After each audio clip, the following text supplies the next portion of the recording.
નમસ્કાર, હું નિકેતા પરમાર. બીબીએ ન્યૂઝમાં આપનું હાર્દિક સ્વાગત છે.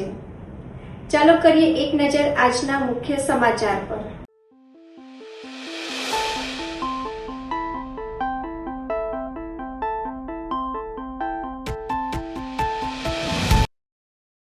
વડોદરામાં 12મી જુલાઈ રવિવારે ફોન બુકનો નવો મેગા સ્ટોરનો પરિશ્રમ નગર જીઆઈડીસી વડસર રોડ પર થશે શુભારંભ. વડોદરામાં પરિશ્રમ નગર વીએમ આમલેટની બાજુમાં સુસેન 4 રસ્તા પાસે જીઆઈડીસી વડસર રોડ પર 12 જુલાઈ રવિવારના રોજ શુભારંભ થવા જઈ રહ્યો છે. શુભારંભને દિવસે વિઝિટ કરનાર દરેકને મળશે છત્રી અથવા રેનકોટ અથવા વોટરપ્રૂફ મોબાઈલ કવર તેમજ કોઈપણ મોબાઈલની ખરીદી સાથે 20 ગિફ્ટ ફ્રી. વડોદરામાં પહેલીવાર ફોનની ખરીદી કરવા પર વોરંટી 1 વર્ષ નહીં પણ 2 વર્ષ. પહેલા વર્ષે તમારો ફોન ચોરી થઈ જાય તો 50% એટલે કે અડધી કિંમત તમને પાછી આપવામાં આવશે. હોમ એપ્લાયન્સની ખરીદી પર 10 લીટર પેટ્રોલ અથવા 10 લીટર ડીઝલ ફ્રી. કોઈપણ એસેસરીઝ પર 50% સુધીનું ડિસ્કાઉન્ટ.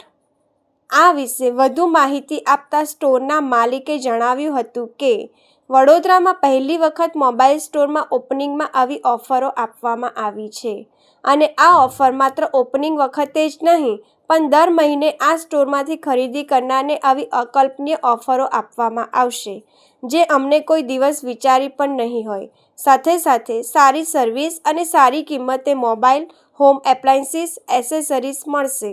સર, અમારો સ્ટોર વડોદરા શહેરમાં સુસન સર્કલ જે મેઇન હબ છે ત્યાં આગળ સુસન સર્કલ 4 રસ્તા પર જ છે. ફોન બુકનું બિગેસ્ટ વડોદરા શહેરનો સૌથી મોટા સ્ટોરનું ગ્રાન્ડ ઓપનિંગ કરી રહ્યા છે. ઓપનિંગ છે 12/7/2026ના રોજ રવિવારે સવારે 10 વાગ્યાથી. ગ્રાહકોને ઓપનિંગના દિવસે સમજો કે કોઈ બી કસ્ટમર સ્ટોર વિઝિટ કરશે તો હંમેશાની જેમ જે ફોન બુક કસ્ટમર્સના હિતમાં વિચારે છે એવી રીતે કોઈ બી કસ્ટમરને ખાલી હાથે નહીં જવા દે. એને સ્ટોકમાં અમે લોકોએ છત્રી છે અને રેનકોટ જે પણ સ્ટોક હશે એમને તદ્દન ફ્રીમાં મળશે, ખાલી સ્ટોર વિઝિટ કરવા પર જ. મોબાઈલ ખરીદશે એમને મળશે 20 શ્યોર ગિફ્ટ્સ. એ 20 ગિફ્ટની અંદર એવું રાખેલું છે કે અત્યાર સુધી ગિફ્ટ્સ બધા આપતા હતા પણ અમે કસ્ટમરને ધ્યાનમાં રાખીને એને 10 ગિફ્ટ છે એમને ગ્રોસરી આઇટમ્સ એમને ઘરમાં કામ લાગે એવી રીતે. બાકીની 10 ગિફ્ટ છે એ ફોનને લગતા ગેજેટ્સ છે જેથી કરીને એમને બીજા એસેસરીઝના ખર્ચા ના થાય. હોમ એપ્લાયન્સીસની પણ આખી વિશાળ શ્રેણી રાખેલી છે અને એની ખરીદી પણ 20 ગિફ્ટ છે. સાથે સાથે અમે લોકોએ 10 લીટર પેટ્રોલ અને 10 લીટર ડીઝલ જે પણ જોઈતું એ કસ્ટમરને ફ્રીમાં રાખેલું છે. એસેસરીઝ પર જે અત્યાર સુધી હાઈલી રેટ જે કસ્ટમર્સ ચૂકવતા હતા એના બદલે તદ્દન બોટમ પ્રાઇસમાં ટફન ગ્લાસ છે, એસેસરીઝમાં પાવર બેંક છે, બ્લૂટૂથ, નેકબેન્ડ વગેરે તદ્દન બોટમ પ્રાઇસમાં રાખેલું છે જેથી કસ્ટમરને બર્ડન ના પડે એસેસરીઝમાં. મોબાઈલની અંદર વોરંટીમાં અત્યાર સુધીનું આ સૌથી પહેલું ઇનોગ્રેશનમાં એવું છે કે જે 1 વર્ષની વોરંટી આપે છે કોઈ પણ બ્રાન્ડ, કોઈ પણ બધી જ બ્રાન્ડમાં અમે ટોટલ 2 વર્ષની વોરંટી આપવાના છે.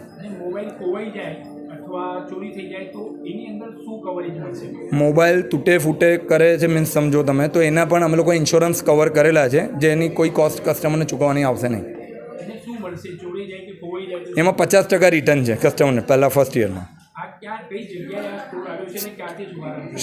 સ્ટોર એક્ઝેક્ટ અમારું લોકેટેડ છે સુસન 4 રસ્તા, મકરપુરા સુસન સર્કલ 4 રસ્તા, વડસર જીઆઈડીસી રોડ આગળ. અને અમારો સ્ટોરનો શુભારંભ થઈ રહ્યું છે 12/7/2026ના રોજ રવિવારે સવારે 10 વાગે. બસ હું વડોદરા જિલ્લા શહેરના તમામ નાગરિકોને, અમારા માનવંતા કસ્ટમર્સને એ જ કહું છું કે ભાઈ અમારા સ્ટોરની અવશ્ય મુલાકાત લો ને જે બેનિફિટ્સ અમારી જે કંપનીએ જે તમને આપે છે એનો તમે અવશ્ય લાભ લો ને આવો સ્ટોર. સવારે 10 વાગે અમારા સ્ટોરની ઓપનિંગ થઈ જશે તો રાત્રે જ્યાં સુધી કસ્ટમરનો ફ્લો હશે ત્યાં સુધી અમે એમની સેવામાં હાજર રહીશું. શુભારંભ પૂરતી નહીં, એવરી મંથ અમે લોકો વિચારી રહ્યા છે કે કસ્ટમરને કંઈક ને કંઈક નવું મળે તો કસ્ટમર્સને પણ બેનિફિટ્સ થાય એ રીતનું અમે લોકો પ્લાનિંગ કરી રહ્યા છે આગળ. મારું નામ છે કુનાલ ગણાત્રા. વોર્ડ નંબર 13માં આવેલ આરવી દેસાઈ રોડ પર તંત્રની ઘોર બેદરકારી. સ્વેચ્છાએ પૂરેલા ખાડા બન્યા ઉંદરો અને જીવાતનું ઘર. સ્થાનિકો ત્રાહિમામ. વડોદરાના વોર્ડ નંબર 13માં આવેલ આરવી દેસાઈ રોડ પર આવેલા સ્વસ્તિક કોમ્પ્લેક્સ પાસે પાલિકાની અણધડ કામગીરી સામે આવી છે. સ્થાનિક રહીશ કંચનબેનના જણાવ્યા અનુસાર વીજ થાંભલા પાસે પડેલા મોટા ખાડાઓમાં તંત્ર માત્ર પથ્થરોના ગાંગડા નાખીને જતું રહ્યું હતું. આ પથ્થરો પર યોગ્ય પુરાણ ન કરતા તેમાંથી મોટા મોટા ઉંદરો અને જીવાત બહાર આવી રહ્યા છે. આ ઉંદરો સોસાયટીમાં પાર્ક કરેલા 4-વ્હીલર વાહનોમાં ઘૂસીને વાયરિંગ કાપી રહ્યા છે, જેનાથી વાહનોને મોટું નુકસાન થઈ રહ્યું છે. છેલ્લા 1 અઠવાડિયાથી રહીશો આ ત્રાસ સહન કરી રહ્યા છે.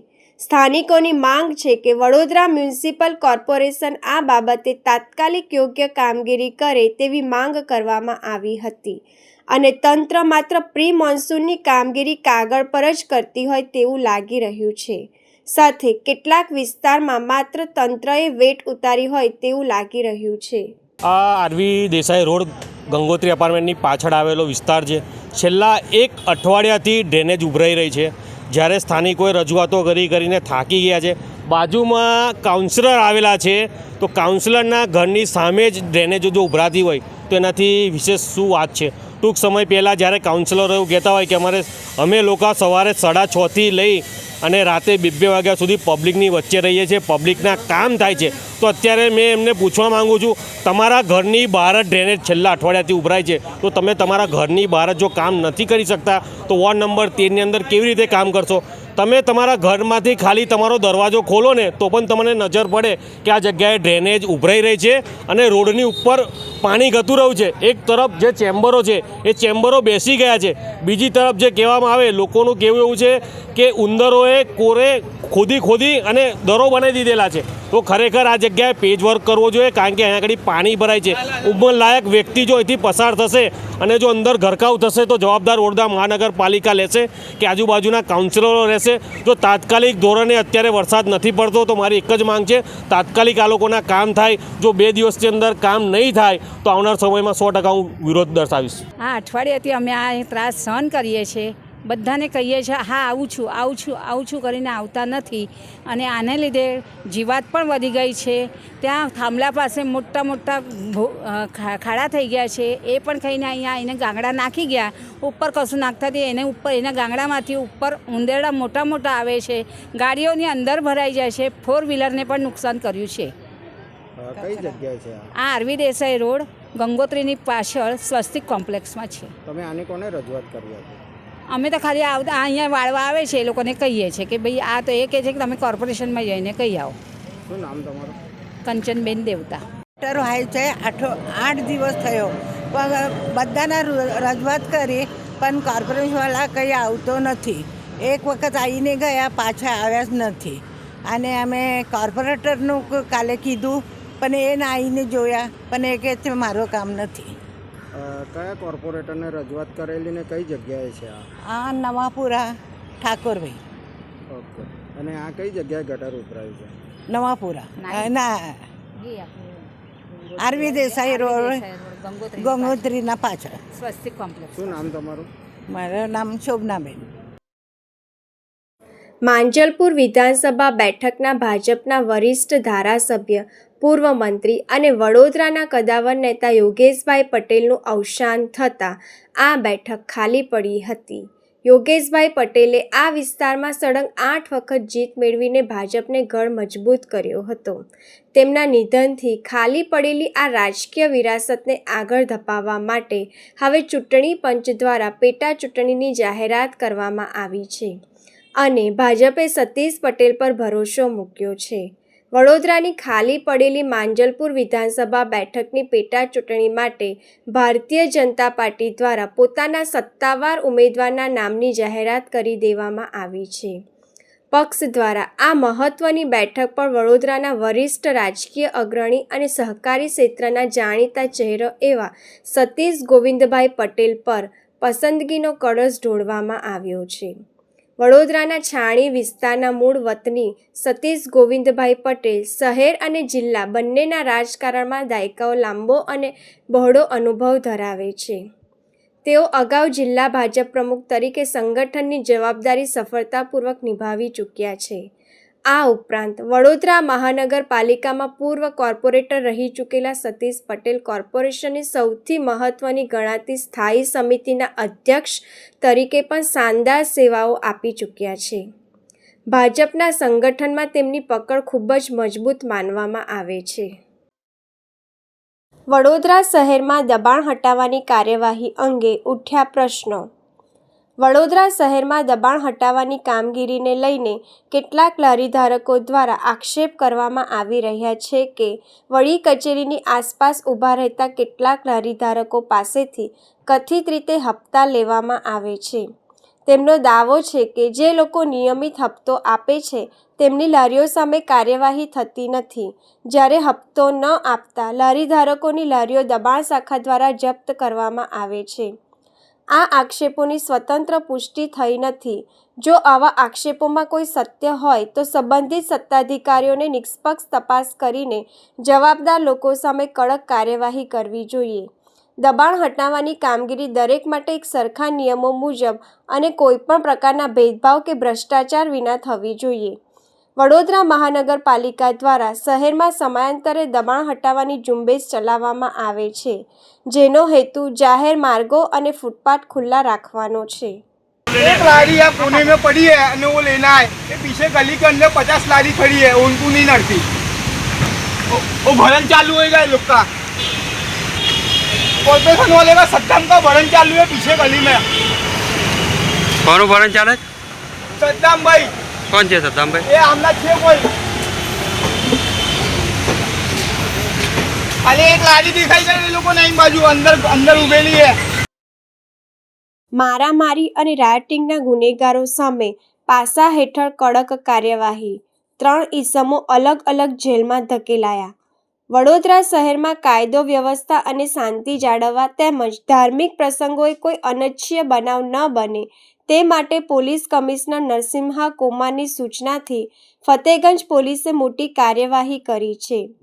મારામારી, જીવલેણ હુમલો અને રાયોટિંગ જેવા ગંભીર ગુનાઓમાં સંડોવાયેલી ગુંડા ટોળકીના 3 માથાભારે ઈસમોની પાસા ધારા હેઠળ અટકાયત કરવામાં આવી છે. અટકાયત કરેલ વિજય ઉર્ફે બચ્ચન રાવજીભાઈ પરમાર, રહેઠાણ નવાયાર્ડ, મધ્યસ્થ જેલ પાલનપુર. અશોક મણીલાલ માયાવંશી, રહેઠાણ નવાયાર્ડ, મધ્યસ્થ જેલ અમદાવાદ. ધર્મેશ ઉર્ફે રાહુલ નિરંજન પાટીલ, રહેઠાણ જૂના છાણી રોડ, મધ્યસ્થ જેલ ભાવનગર, જે અગાઉ પણ અનેક ગુનાઓમાં સંડોવાયેલ છે. આ આરોપીઓ જામીન પર મુક્ત થઈને ફરી અસામાજિક પ્રવૃત્તિઓ આચરી જાહેર વ્યવસ્થા ખોરવતા હતા. વડોદરા પોલીસની આ કડક કાર્યવાહીથી ગુનેગારોમાં ફફડાટ વ્યાપી ગયો છે. સ્થાયી સમિતિની બેઠકમાં ઓડિટ રિપોર્ટને જાણમાં લેવાયો. માંજલપુર વિધાનસભા પેટા ચૂંટણી અંતર્ગત આદર્શ આચારસંહિતા લાગુ હોય ત્યારે આજ રોજ મળેલી સ્થાયી સમિતિની બેઠકમાં ફક્ત ઓડિટ રિપોર્ટને જાણમાં લઈ બેઠક પૂર્ણ કરવામાં આવી હતી. આચારસંહિતાના પગલે કોઈપણ નીતિ વિષયક નિર્ણય ના લેવાતા હોય અને કોઈ કામ બાબતે નિર્ણય ન લેવાતા હોય ત્યારે આજે મળેલી સ્થાયી સમિતિની બેઠકમાં ફક્ત ઓડિટનો રિપોર્ટ મૂકવામાં આવ્યો હતો, જેને જાણમાં લેવામાં આવ્યો હતો, જે બાદ બેઠક પૂર્ણ કરી દેવામાં આવી હતી. માંજલપુર વિધાનસભાના ઇલેક્શનને કારણે અત્યારે વડોદરા મહાનગરમાં આચારસંહિતા લાગુ કરેલ હોય, જેથી કરીને કોઈ નીતિ વિષયક નિર્ણય અથવા તો કોઈ કામ પરનો નિર્ણય ના કરી શકાય. એટલા માટે આજે કમિશનરશ્રી તરફથી જે ઓડિટનો રિપોર્ટ જાણ માટે આવેલ હતો એ રિપોર્ટ જાણમાં લઈ આજની સ્ટેન્ડિંગ કમિટી અહીંયા પૂર્ણ કરેલ છે. રામ મંદિર ટ્રસ્ટ સામે કોંગ્રેસના ગંભીર આક્ષેપો, ચડાવવા અને જમીન ખરીદી મુદ્દે ઉઠાવ્યા સવાલો. રાષ્ટ્રીય પ્રવક્તા સુરેન્દ્ર રાજપૂતે હજારો કરોડના કથિત ગેરવહીવટનો દાવો કર્યો. ટ્રસ્ટની રચના અને નાણાકીય પારદર્શિતાની માંગ ઉઠાવી. વડોદરામાં યોજાયેલા પ્રેસ વાર્તાલાપ દરમિયાન કોંગ્રેસના રાષ્ટ્રીય પ્રવક્તા સુરેન્દ્ર રાજપૂતે રામ મંદિર ટ્રસ્ટ સામે ગંભીર આક્ષેપો કર્યા.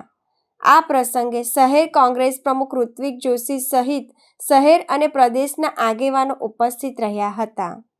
સુરેન્દ્ર રાજપૂતે દાવો કર્યો કે કુંભ મેળા દરમિયાન લાખો શ્રદ્ધાળુઓ દ્વારા રામલલ્લાને ચઢાવો કરવામાં આવ્યો હોવા છતાં ટ્રસ્ટના જાહેર થયેલા આંકડા અંગે અનેક સવાલો ઊભા થયા છે.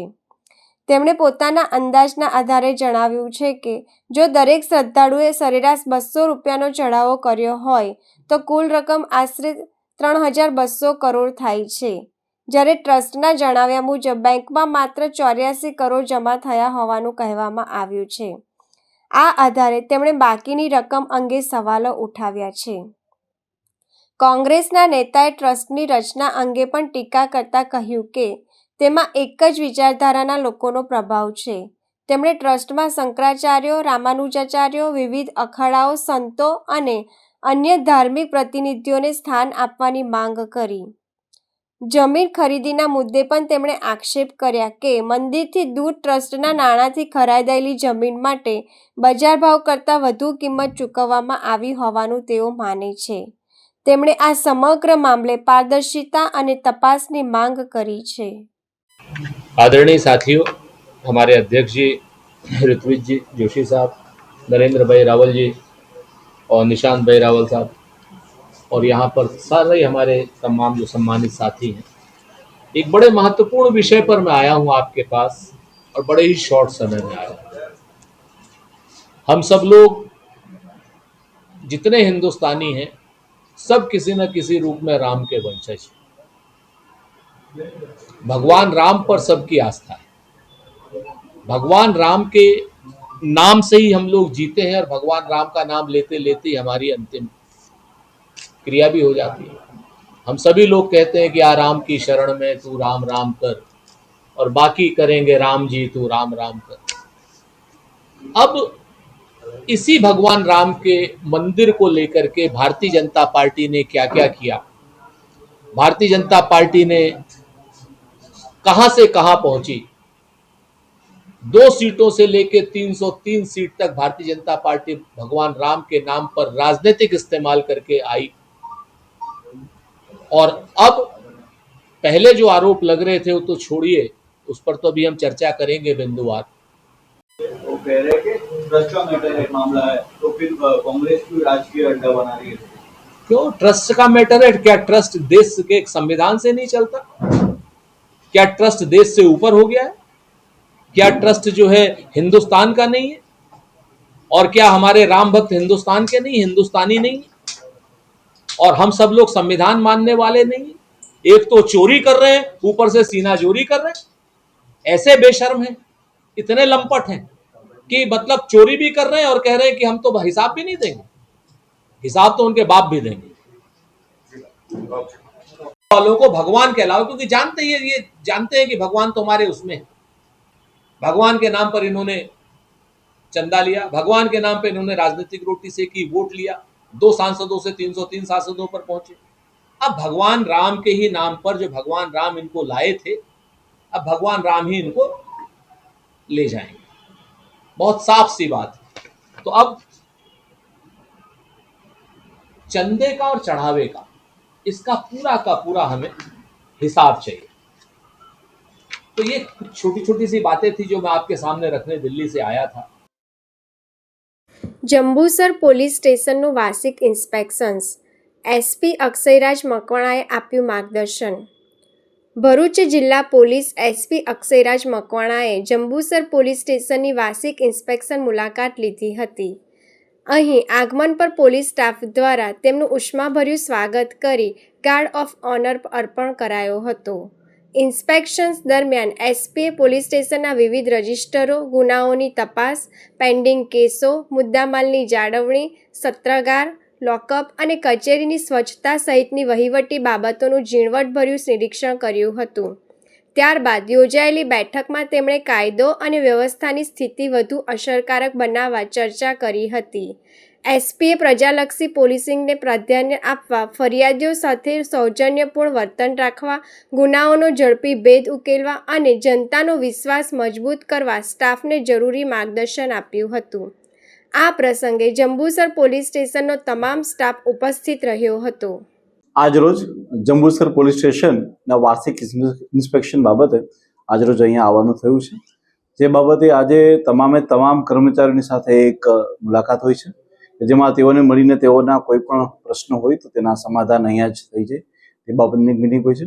એ સિવાય પોલીસ સ્ટેશનમાં એક સુવ્યવસ્થિત તપાસ થઈ અને તમામ વિભાગોમાં જે પ્રકારે કામગીરી ચાલતી હોય તેના રિવ્યૂ લેવાના હોય છે, નોટ હેડિંગ કરવાનું હોય છે અને તે સિવાય અગત્યના જે ખાસ લોકો હોય છે તે બધાની સાથે આજે મુલાકાત કરી અને જંબુસર પોલીસ સ્ટેશનમાં આવેલી આઉટપોસ્ટની મુલાકાત કરવાની હોય છે. તે બાબતે આજે વાર્ષિક તપાસણીનો કાર્યક્રમ છે. એ સિવાય સામાન્ય લોકોની સાથે મુલાકાત કરી અને એમના પણ જો કોઈ પ્રશ્ન હોય તો એ જંબુસર ખાતેથી જ સોર્ટ આઉટ થઈ જાય એના માટેનું આ નિકાલની એક વ્યવસ્થા હોય છે. જય હિન્દ. કૈલાસ ખીચી નામના વ્યક્તિ ગુજરાત રાજ્ય બહારના હોવા છતાં ગુજરાત રાજ્યમાં ગેરકાયદેસર ખેડૂત બની સ્થાનિક ખેડૂતની જમીન પચાવી પાડનાર વ્યક્તિ સામે કાર્યવાહી કરવા ભગીરથસિંહ પરમાર ઉર્ફે લખન દરબારે ખેડૂતો સાથે કલેક્ટરશ્રીને રજૂઆત કરી. ખેડૂતોની જમીન છે એ જમીન બાબતે મૂળ અરજદાર મહેન્દ્રભાઈ ગોહિલ દ્વારા વડીલો પાર્જિત જમીનમાં જે તે સમયે ગુજરાત રાજ્યમાં ખોટી રીતે ખેડૂત બનેલા કૈલાસભાઈ ખીચી કરીને વ્યક્તિ જેમને આ લોકોની જમીન પોતે ખેડૂત છે એવી રીતે બતાવીને જમીન ખરીદી હતી, ત્યારે સ્પષ્ટતા કરતાં ખબર પડી કે આ કૈલાસભાઈ ખીચી પોતે ખેડૂત નથી. તો પોતે ખેડૂત ના હોય તો પછી જમીન કઈ રીતે ખેતી લાયક ખરીદી છે? આ બાબતે ભૂતકાળમાં કોશિંદ્રાની જમીનમાં આ કૈલાસભાઈ ખીચીનું નામ નીકળી ગયેલ છે. તો પછી કલેક્ટરે પોતે ઓર્ડર કરે છે, તો પછી કલેક્ટરનો ઓર્ડર આ નંદેશની જમીનમાં કેમ ના થાય? એ બાબતે આજે રજૂઆત કરવા માટે આવ્યા છે. મેડમ, એક જમીન 237 નંબર સર્વે નંબર નંદેશની જમીન. આ જમીન બાબતે જે જમીન ખરીદનાર છે એ પોતે ગેરકાયદેસર બોગસ ખેડૂત છે, ગુજરાત રાજ્ય બહારના માણસ કૈલાસભાઈ ખીચી કરીને. એ બાબતે આ ખેડૂતે 28 તારીખ 8/2025ના રોજ ઓલરેડી કલેક્ટર સાહેબમાં રજૂઆત કરેલી છે. હજુ સુધી કોઈ નિકાલ આવ્યો નથી. બીજી મહત્વની બાબત, આ જે કલેક્ટર સાહેબનો ઓર્ડર છે સાહેબ, આ કૈલાસભાઈ ખીચી અરજદાર છે, એમાં એમનું નામ કાઢીને મૂળ પરત પાછા ખેડૂતોને જમીન આપી દીધી એવો કલેક્ટર સાહેબના ઓર્ડર છે, એની કોપી છે. આ જો એક જમીનમાં ઓર્ડર થતો હોય તો પછી એ જ વ્યક્તિની બીજી જમીનમાં મેડમ ઓર્ડર ના થવો જોઈએ.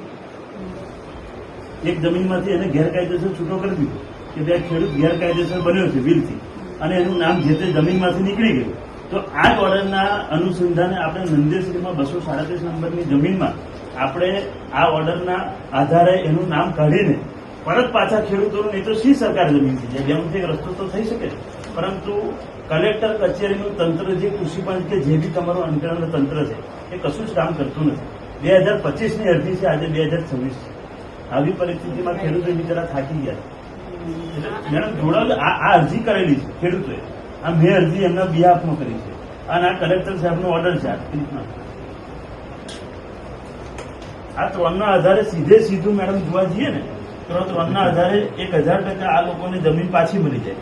કારણ કે કૈલાસભાઈ ખીચી એ ગુજરાત રાજ્ય બહારના તો છે જ, એટલે મૂળ ખેતીની જમીન તો ના જ લઈ શકે.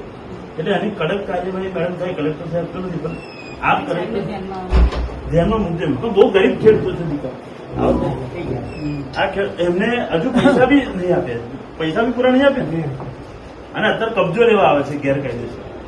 કબજો બી લેવાય છે, 2-3 દિવસ કબજો લેવા આવે છે, 4 વાર આવી ગયા. એટલે અહીંયા આગળ અમુક છે ને, અમુક એવા જૂઠા અધિકારીઓ બેસે છે, જે લોકો વેચાઈ ગયેલા છે, કલેક્ટર કચેરીમાં વેચાઈ ગયેલા અધિકારી બી બેસે છે. એટલે એવા લોકોને કહો કે દલાલી ના કરશો, આવા બિલ્ડરોની, મોટા માણસોની, સામાન્ય ખેડૂતોનું વાપરો. મારી એટલી વિનંતી છે મેડમ. વડોદરામાં ભગવાન જગન્નાથજીની 45મી રથયાત્રાને લઈને પોલીસ તંત્ર સંપૂર્ણ એક્શનમાં આવી ગયું છે. રથયાત્રા શાંતિપૂર્ણ, સુરક્ષિત અને સુવ્યવસ્થિત રીતે યોજાય તે માટે પોલીસ વિભાગે ઉચ્ચ અધિકારીઓની હાજરીમાં મહત્વપૂર્ણ બેઠક યોજી હતી. રથયાત્રાની સુરક્ષા વ્યવસ્થાને લઈને યોજાયેલી બેઠકમાં પોલીસ વિભાગે તમામ તૈયારીઓની સમીક્ષા કરી હતી. રથયાત્રા દરમિયાન સમગ્ર રૂટ પર જીપીએસ અને સીસીટીવી કેમેરા દ્વારા સતત નજર રાખવામાં આવશે, જેથી દરેક હિલચાલ પર રિયલ ટાઈમ મોનિટરિંગ થઈ શકે. આ ઉપરાંત વડોદરા મહાનગરપાલિકા કલેક્ટર કચેરી તેમજ અન્ય સંબંધિત સરકારી એજન્સીઓ સાથે સંકલન કરીને જરૂરી આયોજન પૂર્ણ કરવામાં આવ્યું છે. રથયાત્રાના રૂટની સુરક્ષાને પ્રાથમિકતા આપીને તમામ સંવેદનશીલ સ્થળો પર વિશેષ બંદોબસ્ત ગોઠવાશે. રથયાત્રાના માર્ગમાં આવતી કોઈપણ પ્રકારની અડચણોને અગાઉથી દૂર કરવા માટે તંત્ર દ્વારા કામગીરી હાથ ધરવામાં આવી રહી છે. પોલીસ વિભાગે જણાવ્યું છે કે ભગવાન જગન્નાથજીની 45મી રથયાત્રા શાંતિપૂર્ણ અને સુરક્ષિત વાતાવરણમાં સંપન્ન થાય તે માટે તમામ તૈયારીઓ પૂર્ણ કરી દેવામાં આવી છે. આજે ઇસ્કોન મંદિર દ્વારા જે પરંપરાગત તરીકે રથયાત્રા નીકળી છે, આ વખત 16 જોડાઈએ 45મી રથયાત્રા ભગવાન શ્રી જગન્નાથજી નીકળશે.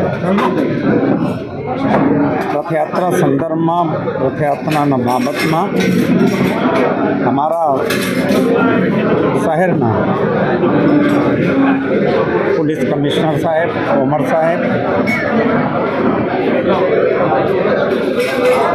दोनों ज्वाइंट सीपी, डीसीपी, एसीपी, संबंधित पीआई, बड़ौदा महानगर सेवा सदन के अधिकारी, जीवी के अधिकारी, तमाम अधिकारियों के साथ इस्कॉन मंदिर में बैठक हुई और प्रशासन चुस्त और दुरुस्त है. पुलिस की तरफ से, सीपी साहब की तरफ से पूरा भरोसा है. उन्होंने पूरा भरोसा दिया संबंधित अधिकारियों को. चूँकि कुछ अधिकारी नए आए हैं तो उनसे बार बार यहाँ भेज रहे हैं ठाकुर जी का दर्शन मिलने के लिए. और प्रशासन तैयार है, मंदिर तैयार है, बड़ौदा संस्कारी नगरी है, बड़ौदा जन तैयार हैं. और जो रथ यात्रा संबंधित चीज़ें हैं वो लगभग तैयारी हो चुकी हैं. 15 तारीख शाम की रथ यहाँ से रेलवे स्टेशन निकलेगा और 16 तारीख को 2:30 बजे बड़ौदा रेलवे स्टेशन से रथ यात्रा का शुभारंभ होगा. पुनः मैं इस्कॉन मंदिर के तरफ से